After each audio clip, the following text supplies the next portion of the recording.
लाया अमल शौकत नवाज मीर साहब देंगे। मेरी एक बात समझना, आज अगला मित्र खड़े हैं सिर्फ इस वजह से कि हम पुरअमन हैं।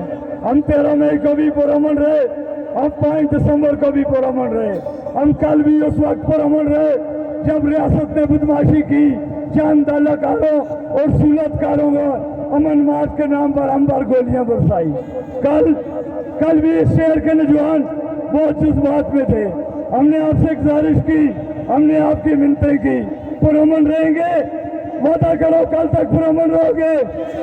हाथ उठा कर वादा करो कि जो अगला लाया अमल शौकत नवाज मीर देने जा रहा है, एक्शन कमेटी देने जा रही है, उसको मद्देनजर रखते हुए आगे बढ़ेंगे। जो बात शेख जावेद ने की, इसके जज्बात हमारे साथ हमारे नौजवानों को गोलियां मारी गई, इसके जज्बात सरांकों पर, लेकिन हमारी तहरीक की कामयाबी पुरअमन रहने में। उस वक्त तक पुरअमन रहना है जब तक आजाद कश्मीर के ये 30 लोग न मारे जाए।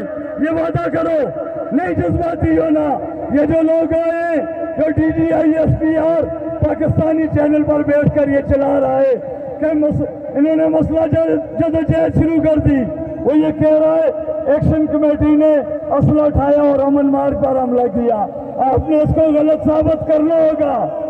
अगर इसको गलत साबित करोगे तो ये तहरीक आगे बढ़ेगी।